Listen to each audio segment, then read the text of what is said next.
एक फोन के लिए इस हद तक चली गई कि एक बच्चे को मारने पर उतर आई। ज्यादा झटका तो तब लगा तब उस लड़की को देखकर उसकी उम्र का पता लगाया जाता है। वह लड़की सिर्फ 12 साल की थी। 12 साल की लड़की को फोन की इतनी क्या आवश्यकता पड़ी थी जो कि वह एक मासूम बच्चे की जान लेने तक उतर चुकी थी। उस लड़की को एक फोन के लिए इतना सब कुछ क्यों करना पड़ रहा था? यह सब कुछ तब होता है तो लड़के के पिताजी उस लड़की को फोन वह बोलती है उस नंबर पर मिलाकर दे देते हैं। वह लड़की किसी भैया को पुकार कर बात कर रही थी। वह उसकी बातें सुनकर लग रहा था कि वह किसी मुसीबत में है, इसीलिए आखिरकार उसने किसी की हत्या तक की सोच ली थी। आखिरकार उस लड़की के साथ ऐसा क्या हुआ था कि वह एक फोन के लिए यह सब कुछ कर रही थी? तो यह कहानी है पंजाब की। पंजाब में यह कहानी 7 जुलाई 2015 की है। सुबह सुबह का टाइम 7:30 का था। वह लड़की स्कूल में पढ़ने जाती थी, लेकिन उस स्कूल में उसका कोई एडमिशन नहीं था। उसे क्लास में नहीं बैठने दिया जाता था क्योंकि उसकी माँ एक मामूली सी नौकर थी। थोड़ी भोड़े रुपए कमा लिया करती थी जिससे जोड़कर उसने अपनी बेटी की शादी भी करनी थी। वह 2 बहन भाई थे। भाई बड़ा था और बहन छोटी थी। भैया ने बहुत से लोगों के पास से कर्जा ले रखा था, जिसकी वजह से लड़की को अब वह लोग परेशान करने लगे थे कि तुम्हारे भैया ने कर्जा हमारा नहीं चुकाया है, उससे कह देना, वह हमें कभी टाइम पर मिलता नहीं है, अगर वह हमारे हाथ आया तो हम उसे जान से मार डालेंगे। यह बात कहकर वह उस लड़की को धमकी देते थे, लेकिन वह लड़की इतनी अकड़ू थी कि वह उनके साथ लड़ाई तक भी उतर आती थी। उनसे झगड़ती थी कि मेरे भैया के बारे में तुम लोगों ने ऐसा क्यों कहा। उसके भैया के प्रति उसके मन में बहुत इज्जत थी। उसके भैया के बारे में वह एक शब्द भी नहीं सुनना पसंद करती थी। तभी उसके भैया वहां पर आ जाते हैं। वह अपनी बहन को पकड़कर कहते हैं, आई एम सॉरी भैया, मेरी बहन ने आपके साथ ऐसी वैसी हरकत की, मैं इसके लिए शर्मिंदा हूं और मैं आपका 1 हफ्ते के अंदर रुपए लौटा दूंगा। यह बात कहकर वह अपनी बहन को लेकर जाता है और कहता है कि प्लीज बहन, तू बात समझने की कोशिश कर। आखिरकार हमने उन लोगों से कर्जा ले रखा है तो हमें देना तो पड़ेगा। वह इसमें गलत क्या कह रहा था जो तुम्हें इतना गुस्सा आ रहा है? यह बात सुनकर बहन कहती है कि भैया, अगर हमने उनके पास से पैसे ले रखे हैं तो मैं मानती हूँ कि हमें उनको देने हैं, लेकिन यह क्या मतलब हुआ वो आपको मारेंगे? अगर वह यह सब कुछ बोलेंगे तो मैं क्या चुपचाप सुनकर आऊंगी? मुझसे यह सब कुछ नहीं होगा। आप अगर चाहो तो मुझे कुछ भी कह सकते हो। यह बात कहकर वह अपने भैया से कहती है कि भैया आपको कितने पैसे चाहिए? मेरे पास 100 रुपए जोड़ रखे हैं, जिसमें सिर्फ 20 रुपए कम है, मेरे पास 80 रुपए है। आप वह पैसे मेरे पास से ले लो और जो आप बिजनेस शुरू करना चाहते हो आप वह बिजनेस शुरू कर लो। यह बात सुनकर भैया हंसने लगता है। उसकी बहन कुछ समझ नहीं पाती है क्योंकि वह अभी छोटी थी। उसको नहीं पता था कि कितने पैसों में बिजनेस खुलता है। उसके लिए तो वह 100 रुपए बहुत बड़ी चीज थी। तभी वह कहता है कि तुम्हें इतने पैसे जोड़ने की क्या आवश्यकता थी? तभी वह कहती है कि भैया मुझे कुछ चीज लेनी थी, इसीलिए मैं 100 रुपए जोड़ रही हूँ। तभी उसके भैया अपनी पॉकेट से पैसे निकालते हैं और उस पैसों में 20 रुपए मिलाकर कहते हैं कि जा, अब जो तुझे चीज की आवश्यकता है तू वह ले आ। यह बात कहकर वह अपनी बहन को भेज देता है। दूसरी तरफ अपनी मन मस्ती में वह अपने काम के लिए निकल जाती है। वह स्कूल के बाहर खड़ी होकर बच्चों की जो मैडम पढ़ाते थी उनकी बातें सुन सुनकर अपनी एक किताब में लिखकर उसे दोहराती रहती थी। उसकी पढ़ाई इसी वजह से थी कि वह बाहर खड़े होकर वह शिक्षा ले और उसे घर पर जाकर रिवीजन करे। उसका न तो कोई टीचर था न उसे कोई पढ़ाने वाला था। वह अपनी मन मर्जी से पढ़ती थी। क्लास के बाहर खड़े होकर सभी टीचर्स की बात सुनती थी। उसे उसी चीज से नॉलेज आई थी। उनकी इतनी हैसियत नहीं थी कि वह स्कूल में जाकर सभी बच्चों के साथ एक अच्छी शिक्षा प्राप्त कर सके, लेकिन वह इतनी शिक्षा प्राप्त कर लेती है कि कोई पढ़ा लिखा बच्चा भी ये सब कुछ नहीं कर पाता। उसके भैया एक दिन उसकी माँ से कहता है कि माँ मुझे कुछ पैसे चाहिए। तभी उसकी माँ कहती है कि मेरे पास तेरे लिए कोई पैसे नहीं है, क्योंकि वह कुछ कारोबार खोलना चाहता था। लेकिन उसके कारोबार खोलने की उसकी माँ को कोई उम्मीद नहीं थी, क्योंकि वह कुछ गलत काम करता था जिसके बारे में उसकी माँ को पता था। लेकिन उसकी बहन इन चीजों से अनजान थी। वह अपने भैया की हर वक्त सपोर्ट लेती थी। तब भी माँ उसके बेटे को लड़ती तो उसकी बेटी बीच में आ जाती कि माँ आप भैया को इतना कुछ मत कहा करो, यह एक दिन आपको कामयाब होकर दिखाएंगे। लेकिन जो माँ के पास बची पूंजी थी वह अपने बेटे को देने के लिए बिल्कुल भी राजी नहीं थी। एक दिन दोनों बहन भाई रास्ते से जा रहे थे, तभी बहन कहती है भैया आप क्यों ना मम्मा से बात करो, मम्मा से कुछ पैसे ले लो जिससे आप अपना कारोबार खुद का खोल सको। यह बात कहते तभी उसके भैया कहते हैं कि छोटी मम्मा मुझे पैसे कभी नहीं देगी, वैसे देखो कितने ताने मारती रहती है, तुम्हें लगता है कि माँ मुझे वह पैसे देगी? तुझे नहीं पता है माँ ने तुम्हारी शादी के लिए इतने सारे पैसे इकट्ठे करके रख रखे हैं ताकि तेरी शादी एक अच्छे घराने में कर सके। बहन अपने भाई से इतना प्यार करती थी कि वह उसके लिए कुछ भी करने को तैयार थी। धीरे धीरे समय बीत जाता है। एक दिन जब बहन बाहर को स्कूल के लिए पढ़ने के लिए जाती है, तभी उसका रास्ते में किडनैप हो जाता है। लेकिन वह किडनैप नहीं था। उसकी माँ अपनी बेटी को हर जगह ढूंढती है, हर उस मोहल्ले में ढूंढती है, लेकिन उसे अपनी बेटी के बारे में कोई पता नहीं चलता है। धीरे धीरे समय बीत रहा था। तभी शाम को बेटा घर आता है तो माँ बोलती है अरे कुलक्षणे तू कहाँ था? तभी वह कहता है माँ आप हर वक्त मुझे लड़ती क्यों हो, कभी तो मुझे दो बात प्यार की कर ला करो। तभी वह कहती है अरे मैं तुझसे प्यार से तो बात तब करूंगी ना तब गीत घर पर आई होगी। गीत लापता है, वह सुबह गई थी और अब तक नहीं आई है और मैं अपनी हर कोशिश कर चुकी हूँ, मुझे उसका कोई पता नहीं चला। तभी वह अपनी बहन को खोजने के लिए चला जाता है। वह वापिस आता है और कहता है कि माँ गीत का कोई पता नहीं है, मैं एक काम करता हूँ पुलिस स्टेशन जाता हूँ और अपनी बहन की गुमशुदा होने की रिपोर्ट दर्ज करवाता हूँ। वह फिर से घर से चला जाता है। थोड़ी देर बाद घर आता है और अपनी माँ से कहता है कि माँ मैं हार गया। तभी माँ पूछती है बेटा क्या हुआ, तू पुलिस स्टेशन गया था, पुलिस ने क्या कहा? तभी वह कहता है कि माँ आजकल सभी रिश्वत लेते हैं, बिना रिश्वत के कोई किसी की सुनाई नहीं करता है।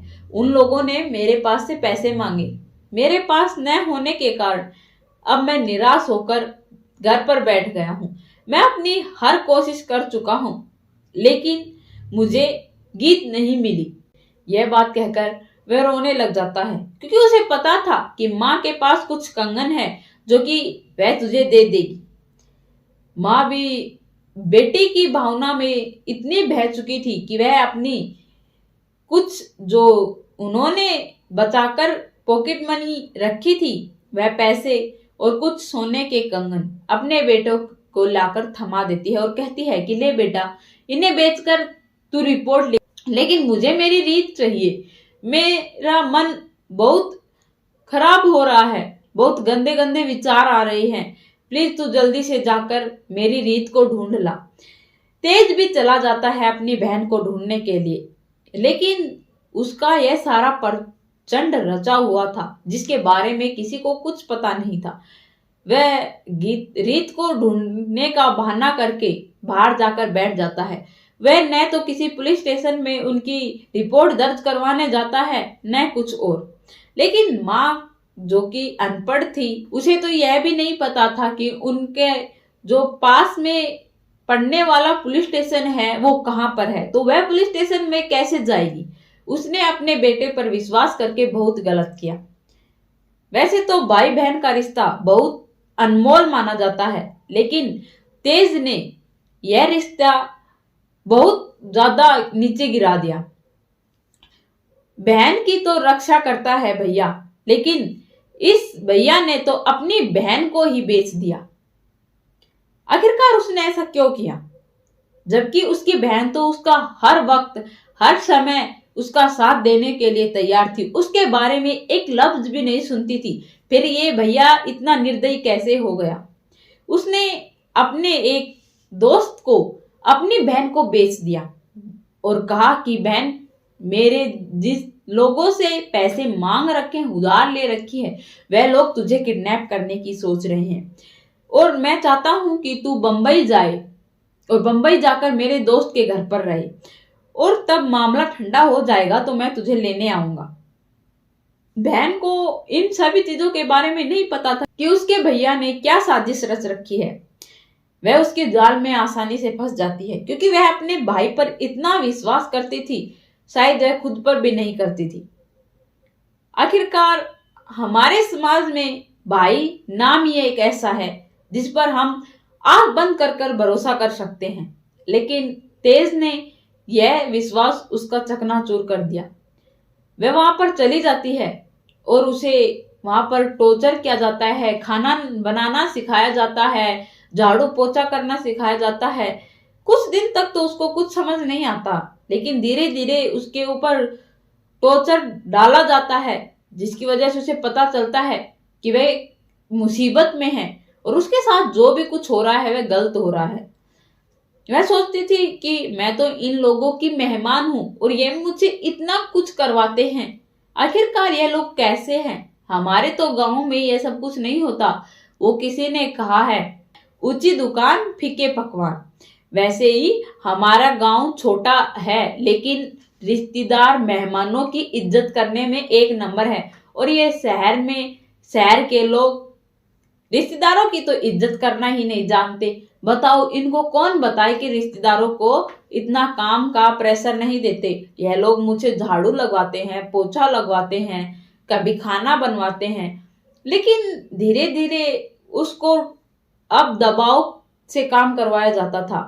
सारे घर पर पोछा झाड़ू लगवाया जाता, हर एक चीज पर नजर रखी जाती थी और वह तब मना कर देती तो उसे रूम में बंद कर दिया जाता था, जिसके अंदर बहुत सारे चूहे थे। उसे काट काट कर पूरी रात सुझा दिया करते थे, लेकिन वह डरती थी उन लोगों से।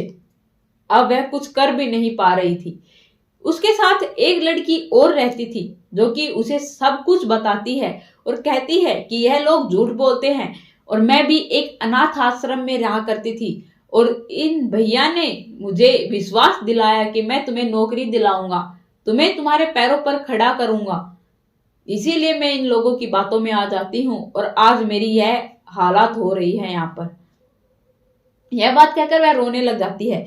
तभी रीत कहती है कि मैं उन लड़कियों में से नहीं हूं कि चुपचाप बैठकर इन लोगों का जुर्म सहन करूंगी।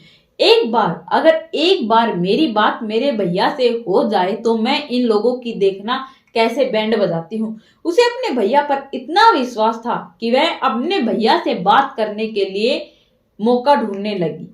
उसे नहीं पता था कि वह जो सोच रही है वह उस पर बहुत भारी पड़ेगा। वह एक दिन प्लान बनाती है और साथ रहने वाली लड़की को कहती है कि तू मेरा एक काम करना, तब मैं पोछा लगा रही हूंगी और टेलीफोन के पास पहुंच जाऊं तो तू कुछ गिराकर तोड़ देना, जिसके कारण हमारी जो मैडम है वह भड़क जाए और वह तुम पर फोकस दे और मैं उस टाइम का सही इस्तेमाल करके अपने भैया के पास फोन कर सकूं। वह वैसा ही करती है और मैडम भी उसके पास चली जाती है और उससे बुरा भला कहने लगती है और उसे मारने लगती है। उसी का मौके का फायदा उठाकर रीत भी अपने भैया तेज को फोन करती है, लेकिन फोन का कोई फायदा नहीं होता। भैया के पास फोन जाता है, वह अपनी बहन की आवाज सुन के भी अनसुना कर देते हैं और कहते हैं कि तेज बोलो, मुझे सुनाई नहीं दे रहा। तभी वह कहती है, भैया मुझे बचा लो, यह लोग आप जैसा सोचते हो वैसे नहीं है, यह मुझे बहुत टॉर्चर कर रहे हैं, मैं यहाँ पर बहुत मुसीबत में हूँ। यह बात कहती है। तेज इसलिए झूठ बोल रहा था क्योंकि उसके पास उसकी माँ थी। अगर वह रीत का एक बार भी नाम लेते तो उसकी माँ उससे फोन छीनकर अपनी बेटी से बात करती और वह अपनी माँ से बता देती कि मेरे को तेज भैया ने यहाँ पर भेजा है। तो तेज अपने ही जाल में फंस जाता और उसे जो उसके बहन के पैसे मिलने वाले थे वो भी नहीं मिलते। इसी वजह के कारण वह अपनी बहन की बात सुनकर भी अनसुना कर रहा था और कह रहा था कि आवाज नहीं आ रही, आप तेज बोलिए। इतनी देर में उनकी मालकिन उनके पीछे से आ जाती है और उसके हाथ से फोन छीनकर रख देती है और उस लड़की को बहुत मारती है। और अब तो उसका टॉर्चर ज्यादा कर दिया गया था। फिर एक दिन उनके पास से कुछ कागज साइन करवाए जाते हैं, उन पर अंगूठे लगवाए जाते हैं। तभी वह सोचते हैं कि आखिरकार यह हमारे अंगूठे क्यों ले रहे हैं, हमारे अंगूठों की छाप इन्हें क्या दे सकती है, यह कुछ तो हमारे साथ गलत करने वाले हैं। यह बात सोचकर उनकी रात में सोना मुश्किल हो गया था। तभी रीत कहती है कि मुझे पता है कि यह लोग हमारे गुट्ठों का क्या करेंगे, यह लोग हमें दूसरे देश में भेज देंगे समुंदर पार। तो वह कहती है तुम्हें कैसे पता? वह कहती है कि मैंने इतनी तो नॉलेज स्कूल से ली है कि मुझे पता है कि यह लोग क्या बात कर रहे हैं। मैंने उन लोगों से सुना है कि शिप क्या होती है। यह लोग बतला रहे थे कि शिप में भेजकर इन्हें दूर भेज देंगे, 2 दिन तक इन लोगों को झेलना पड़ेगा। मैंने यह सुना है। तो शिप का मतलब यह होता है कि जहाज जो पानी के अंदर से तैरती है। यह लोग हमें उस जहाज के अंदर बैठाकर हमें 7 समुंदर पार छोड़ देंगे। यह बात कह फिर तो हम अपने घर पर वापस कभी नहीं जा सकते और यह पता नहीं हमें वहां पर भेजकर हमसे क्या करवाएंगे। हमें इन सभी का सॉल्यूशन निकालना पड़ेगा और इन लोगों के कुछ करने से पहले हमें कुछ करना पड़ेगा। यह सब कुछ कहकर वे कहते हैं कि तुम सो जाओ, मैं कुछ सोचती हूँ, मैं यहाँ पर नहीं रह सकती, मैं यहाँ से निकल कर दिखाऊंगी। यह बात कहकर वह लड़की तो सो जाती है, लेकिन रीत जो कि रात को नहीं सोती। तभी सुबह पता चलता है कि रीत घर पर नहीं है। तभी उनकी मैडम उनके पास आती है और कहती है कि जल्दी से बता रीत कहाँ गई है। रीत का कुछ नहीं पता था उस लड़की को। वह बोली कि मुझे नहीं पता है, मुझे वह सिर्फ इतना पता है कि वह श्याम को यह कह रही थी कि वह यहाँ पर नहीं रहना चाहती, वह इन सब से निकल कर दिखाएगी और इससे ज्यादा मैडम मुझे कुछ नहीं पता। वह उसे खूब मारती है, लेकिन उसे सच में कुछ नहीं पता था। वह अपने एक गुंडे को फोन करती है जो कि उन्हें वहां पर लेकर आया था, उसका नाम तपन था। वह कहती है तपन तुम जल्दी से उस लड़की का पता लगाओ, वह लड़की यहाँ से भाग गई है। वह कहता है कि अगर वह लड़की भाग गई है तो प्लीज तुम उसे ढूंढो, अगर वह हमें नहीं मिली तो हमारे लिए बहुत मुश्किल हो जाएगा, और अगर वह गलती से पुलिस के पास चली गई तो और भी मुश्किल हो जाएगी, क्योंकि तब उसने अपने भैया को फोन किया था। तब तो उसके भैया ने बहाना करके फोन को कट कर दिया था। तभी उसके भैया ने तपन को फोन किया था कि आज तो उसने मेरे को फोन किया है। ठीक है, उसने पुलिस को फोन नहीं किया, अगर वह पुलिस को फोन कर देती तो तुम लोग तो मरोगे, मुझे भी मरवाओगे। यह बात कहकर वह फोन कट कर देता, जिसके कारण उस पर निगरानी और रखी जा रही थी, लेकिन फिर भी वह चकमा दे देती है। लेकिन वह कहीं पर गई नहीं थी, लेकिन वहीं पर उनके रूम में अलमारी पर छुपकर बैठी थी। लेकिन वह अपनी फ्रेंड को भी यह सब कुछ नहीं बताती है, क्योंकि अगर वह उसे बता देती तो उसके अंदर इतना धैर्य नहीं था कि वह उनका टॉर्चर सहन करके अपनी फ्रेंड को छुपाए रखती। इसीलिए रीत ने अपनी फ्रेंड को भी यह नहीं बताया, उसने अपने आप ही यह प्लान बनाया और वह वहां पर छुपकर बैठ गई। जैसा उसने सोचा था वैसा ही हुआ। मैडम भी घर को ताला लगाकर रीत को ढूंढने के लिए चली जाती है। तपन भी अपनी बाइक लेकर रीत को ढूंढने चला जाता है, क्योंकि उन लोगों को अब लग रहा था कि अगर गलती से भी रीत पुलिस स्टेशन चली गई तो उसे उनके अड्डे का पता था, और एक उसकी फ्रेंड जो उस घर के अंदर अभी भी कैद थी, वह पुलिस को लेकर वहां पर जरूर आएगी, क्योंकि उसके साथ इतना गलत हो रहा था। यह बात सुनकर वह कहते हैं कि हमें उसे ढूंढना बहुत जरूरी है, अगर वह नहीं मिली तो हमारी तो मौत तय है। यह बात कहकर वह उसे जी जान से ढूंढने लगते हैं, लेकिन तब वह बाहर जाते ही वह अपनी फ्रेंड को बुलाती है। वह उसकी आवाज सुनती है तो वह कहती है कि यह आवाज तो ऐसी लग रही है कि जैसे रीत की हो, लेकिन रीत तो यहाँ से भाग गई है, उसकी यहाँ पर आवाज कैसे आएगी। यह बात सोचकर वह अपना काम फिर से करने लगती है, लेकिन उसे फिर से आवाज आती है।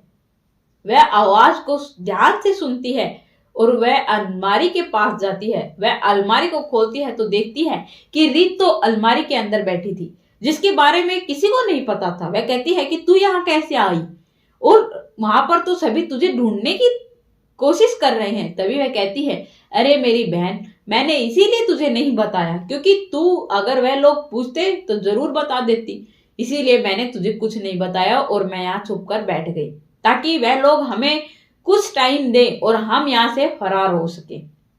यह बात कहकर वह एक रस्सी निकालती है और वहीं पर रेलिंग पर बांधकर नीचे उतर जाती है और वह अपनी फ्रेंड को कहती है तू भी आ जा, लेकिन वह कहती है कि नहीं, मैं नहीं आऊंगी, तू जा, मैं यहीं पर ठीक हूं। अगर मैडम को यह बात पता चल गई तो वह शायद हमें जान से मार देगी। अरे मुझे तो जान से नहीं मरना बाबा, तू जा। यह बात कहकर वह उसे भेज देती है, लेकिन रीत यह कहती है कि तू चिंता मत कर, मैं बाहर जाकर मेरे भैया से बात करके उसे यहाँ पर लेकर आऊंगी, तुझे भी छुड़ा कर ले जाऊंगी। यह बात कहकर वह चली जाती है।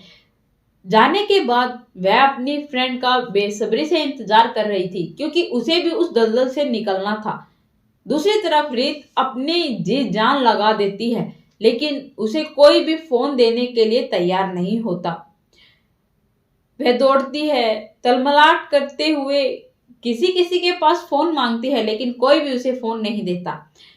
फिर उसे तपन वहां पर दिखाई दे जाता है। तपन को देखकर वह छिप जाती है, क्योंकि अगर उसे उनकी नजरों में आ जाती तो वह उसे पकड़कर फिर से उसी घर में ले जाकर कैदी बना देते और क्या पता उसके साथ क्या करते। वह छुपकर उन्हें देखने लगती है और वह जब ले जाते हैं तो वहां से निकलकर वह फिर से अपने काम पर लग जाती है। लेकिन उसे फोन देने को कोई भी तैयार नहीं था, क्योंकि उसकी मजबूरी किसी को नहीं पता थी, उसकी कोई भी हेल्प नहीं करता। कड़ी मेहनत के बाद उसे एक बच्चा दिखाई देता है जो कार में बैठा था और उसके पिता की कार खराब हो गई थी, इसीलिए उसके पिता बाहर उसकी कार को अपनी कार को ठीक कर रहे थे। इसी का मौका देखते रीत उसके बच्चे को उठा लेती है। लड़के के मुंह से आवाज सुनकर उसके पिता दौड़कर आते हैं और कहते हैं, ए लड़की, तू ये सब कुछ क्या कर रही है। तभी रीत रोड से पत्थर उठाती है और कहती है, अगर तू अपने बच्चे को सही सलामत पाना चाहता है कि तो मैं जो बता रही हूँ उस नंबर पर मुझे फोन करके दो, वरना तेरे बच्चे का खात्मा आज मैं कर ही दूंगी। यह बात कहकर वह उसके बच्चे के सर पर पत्थर लेकर आ जाती है। उसके पिता कहते हैं, अरे नहीं बेटा, तू ऐसा मत कर, मैं तुझे जहां कह रही है फोन मिलाकर दूंगा। वह उसके बताए हुए नंबर पर फोन मिलाता है और उस लड़की को दे देता है। वह लड़की भी उस लड़के को छोड़कर अपने भैया से बात करने लगती है और वह अपने भैया से कहती है कि भैया आप कहाँ हो, मैं रीत बोल रही हूँ और भैया मैं यहाँ पर बहुत मुसीबत में हूँ और जो तपन है उसने आपको बेवकूफ बनाया है। वह मुझे यहाँ पर कोई अच्छी तरीके से रखने के लिए नहीं लेके आया, बल्कि वह मुझसे यहाँ पर काम करवाता है और वह अब तो मुझे 2-3 दिन में कुछ कहीं भेजने वाला है, जिसके बाद मैं आपसे कभी नहीं मिल पाऊंगी। भैया एक बार आप मुझसे मिलने आ जाओ। तभी वह पूछता है कि बहन तू कहाँ पर है, तू मुझे बता, मैं तेरे से अभी मिलने आता हूँ। यह बात कहकर वह उससे एड्रेस पूछता है और वह कहता है कि तू वाटर पार्क के पास आ जा। तभी वह उस व्यक्ति से पूछते हैं कि यहाँ का वाटर पार्क कहाँ है। तभी वह कहता है, यहाँ से लेफ्ट चले जाना, वहीं पर है। वह उस लड़की से फिर से पूछता है, क्योंकि वह इतनी हैरान थी, तो वह पूछता है कि बेटा अगर तुझे किसी चीज की जरूरत है तो प्लीज मुझे बता, मैं तुझे वहां तक छोड़ देता हूँ। लेकिन लड़की इतनी घबराई हुई थी, वह अब किसी पर कोई भी विश्वास नहीं करना चाहती थी। वह कहती है कि मुझे तुम्हारी हेल्प की कोई जरूरत नहीं है, प्लीज तुम अपना काम देखो। यह बात कहकर वह चली जाती है। वह दौड़ते हुए उस पार्क में पहुंचती है, लेकिन वह एक पेड़ के पीछे छिपी खड़ी थी। वह अपने भैया का इंतजार कर रही थी। उसके भैया भी 2 घंटे के अंदर वहां पर पहुंच जाते हैं। वह अपने भैया की आवाज सुनकर बाहर निकल कर आती है और अपने भैया से लिपट कर रोने लग जाती है और वह अपने भैया को उनकी सारी बातें बताती है। तभी वह कहते हैं कि कहीं यही तो नहीं थे वे तपन, इसी ने तेरे साथ ये सब कुछ किया है ना, चल तू अभी बताता हूं मैं इसे।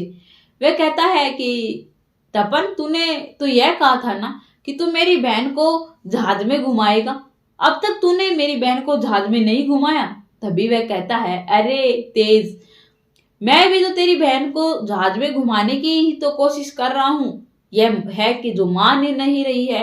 अरे 2 दिन की बात है, फिर मैं इसे जहाज में घुमा दूंगा और जब ये जहाज में घूमेगी तो हमें बहुत सारे पैसे मिलेंगे और हम इसी को उन्हीं चीज की ट्रेनिंग तो दे रहे थे, झाड़ू पोछा बर्तन, और इसे खिलाया पिलाया इसलिए जाता था ताकि यह जब जहाज में बैठकर जाए तो इसे उल्टी ना लगे। और ये है जो कि यह बात समझ नहीं रही, वहां पर जाकर इसे करना क्या है, करना तो बाई का ही काम है ना, अगर ये अच्छे से करेगी तो हमें कीमत अच्छी मिलेगी। यह बात कहकर तभी वो कहता है अच्छा ठीक है, अगर कीमत की बात है तो तुम लोग इसे फिर से ले जाओ और अच्छे से काम सिखाना। तभी रीत अपने भैया की यह बातें सुनकर घबरा जाती है। वह यह सोच रही थी कि आखिरकार उसके भैया ने यह सब कुछ क्यों किया। वह उसे ले जाने लगते हैं, तभी वह कहती है कि 2 मिनट रुको, मैं अपने भैया से कुछ सवाल करना चाहती हूँ। और वह कहती है भैया तेज, आखिरकार आपने यह सब कुछ क्यों किया, मैं तो आपको अपनी जान से भी ज्यादा प्यार करती थी और आप भी तो मुझसे बहुत प्यार करते थे, फिर आपने यह सब कुछ क्यों किया। तभी वह कहता है कि कैसा प्यार, अरे आज नहीं तो कल तुझे हमारे लिए कुछ करना तो था ही, और हमें भी तुझे कहीं भेजना था तो मैं तुझे अभी भेज देता हूँ क्योंकि मुझे पैसों की सख्त जरूरत है, और तेरे होने के कारण माँ भी मुझे एक पैसा भी नहीं देना चाहती थी। जब देखो बेटी के लिए जोड़ रही हूँ, बेटी के लिए करूंगी, अरे मुझे तो कोई एक पैसा भी नहीं देता तो मैं बिना पैसे के अपना कारोबार कैसे खड़ा करूं। मेरे पास तो हर कोई पैसा मांगने के लिए खड़ा है तो उनके पैसे मैं कहां से चुकाऊं, इसीलिए मैंने यह रास्ता अपनाया। अगर तू यहां से चली जाएगी तो मुझे बहुत सारी रकमें मिलेंगी, बहुत सारे पैसे मिलेंगे जिससे मैं अपना कारोबार भी खोल लूंगा और सभी का उधारी भी चुका दूंगा, और तुम माँ की टेंशन मत ले, माँ को मैं अच्छे से रखूंगा। यह बात कहकर वह अपनी बहन को छोड़कर चला जाता है। दूसरी तरफ रीत अब इतनी टूट चुकी थी क्योंकि उसे सदमा लगा था कि उसके भैया ने उसके साथ इतना बड़ा धोखा कैसे कर दिया। वह अपने भैया को बहुत ज्यादा विश्वास के साथ मिली थी, लेकिन उसके भैया ने उसका विश्वास तोड़कर चकनाचूर कर दिया था। तभी उनकी ट्रेनर को अब जल्दी थी उनको ले जाने की, इसीलिए वह उनके दूध में नींद की गोली मिलाकर उन्हें पिला देती है। लेकिन रीत बहुत तेज थी, वह उस दूध को उल्टी करके बाथरूम में गिरा देती है। अब उनकी मैडम जो कि उन लोगों को वहां से भेजने के लिए तैयार थी, तपन भी उन्हें ले जाने के लिए तैयार था। वह बाहर गाड़ी लेकर खड़ा था और वह आकर पूछता है मैडम अब दोनों लड़कियां बेहोश हो गई है ना। तभी वह कहती है हाँ मैंने दोनों को दूध पिला दिया है, वह दोनों बेहोश हैं। यह बात कहकर वह कहते हैं कि जल्दी से उन्हें ले जा और उन्हें उनके ठिकाने पहुंचा और मेरी गैल छुड़ा। यह बात कह वह उन्हें एक गेड़ी पैसों की देकर चला जाता है। उस गेड़ी में शायद 1 लाख रुपए तो होंगे। यह कहकर वह चला जाता है और मैडम भी खुश हो जाती है, लेकिन तब वह अंदर जाती है तो उसे स्मेल आती है जिसके कारण वह रूम को खोलती है, और जब वह टॉयलेट के अंदर जाती है तो वह देखती है कि लड़की ने दूध पिया नहीं, उसने उल्टी करके उस सारी गोली को बाहर निकाल दिया था, जिसके कारण वह बेहोश नहीं हुई। वह बिल्कुल एक्टिंग कर रही थी बेहोश होने की ताकि उसे मौका मिले और वह वहां से निकल पाए और अपनी मां से मिल पाए, अपने भैया का पर्दा फाश कर पाए। यह सोचकर वह उस गाड़ी में बेहोशी का नाटक कर रही थी, लेकिन किसी को उस पर कोई शक नहीं होता। लेकिन मैडम को पता चल चुका था कि वह लड़की बेहोश नहीं है और वह यह सब कुछ एक्टिंग कर रही है। लेकिन अब वह करे तो करे क्या? अब तक तो वह बहुत दूर तक जा चुके होंगे और क्या पता उस लड़की ने अपनी जो भी प्लानिंग बनाई है उसको अब तक कामयाब भी कर लिया होगा। लेकिन वह फिर भी कोशिश करती है कांटेक्ट करने की, लेकिन तपन का फोन नहीं मिलता। तपन भी उन लड़कियों को देखते हुए जाता है तो वह सोचता है कि ये तो अच्छे से सो रही है, यह अगर नींद से उठेंगी तब तक तो मैं इन्हें लेकर जा चुका हूँगा। तभी तपन अपनी कार लेकर वहां से रेगुलर चलता जा रहा था। उसकी निगाहें वहां से हटी और दुर्घटना घटी। तपन रोड की तरफ देखने लगा और उसे विश्वास हो गया था कि लड़कियां बेहोश है। तभी रीत इस बात का फायदा उठाती है और अपनी दड़ुपट्टे को अपने गले से उतारकर उसके गले को दबा देती है। दबाने के कारण गाड़ी का बैलेंस बिगड़ जाता है, लेकिन आगे चौकी लगी हुई थी जो कि गाड़ियों की इंक्वायरी कर रही थी। वहां पर कुछ लड़कों की गाड़ियां जब्त की हुई थी और पुलिस उनके केस को सुलझाने में लगी हुई थी। तभी उनकी नजर उस गाड़ी पर पड़ती है। तभी वह उस गाड़ी को वहीं पर रुकवाते हैं और वह पूछते हैं कि ऐसा कुछ क्या हो रहा है। वह उस लड़की को मारते हुए पुलिस को देखकर घबरा जाता है और कहता है कुछ नहीं साहब। लड़की पुलिस को देखकर बहुत खुश हो जाती है और वह पुलिस के उनके बारे में सब कुछ बताती है। पुलिस भी उसको गिरफ्तार करती है और उसको और उसकी जो फ्रेंड थी उसे लेकर उनके घर जाती है। और तब उसकी माँ कहती है कि बेटा क्या रीत के बारे में कुछ पता चला? तभी तेज कहता है कि माँ मैं पुलिस के पास गया था और रीत के बारे में कोई भी पता नहीं चला। पुलिस अपनी पूरी कोशिश कर चुकी है, लगता है अब हमारे पास रीत कभी लौट कर नहीं आएगी। यह बात कहकर वह अपने मन खुश हो रहा था। लेकिन दूसरी तरफ रीत की माँ जो कि बिल्कुल टूट गई थी, रोने लगी रही थी। तभी रीत अपनी माँ को आवाज लगाती है। वह रीत की आवाज सुनकर बहुत खुश होती है और दौड़कर दरवाजे के पास जाती है। रीत को देखकर वह अपने गले लगाती है और कहती है कि बेटा तू इतने दिन से कहाँ थी? तभी रीत कहती है आप यह सब कुछ तेज भैया से क्यों नहीं पूछते माँ? इन्हें तो पता था ना मैं कहाँ हूँ। यह बात सुनकर माँ को कुछ समझ नहीं आता। रीत अपने भैया को अच्छा सा खींचकर एक थप्पड़ लगाती है और कहती है कि भैया मैंने कभी नहीं सोचा था कि आप मेरे साथ यह सब कुछ करोगे। अरे माँ सही कहा करती थी कि तुम्हारे जैसे इंसान पर विश्वास करना अच्छी बात नहीं है, लेकिन मैं जो कि पागल की तरह आप पर आंख बंद करके भरोसा करती थी।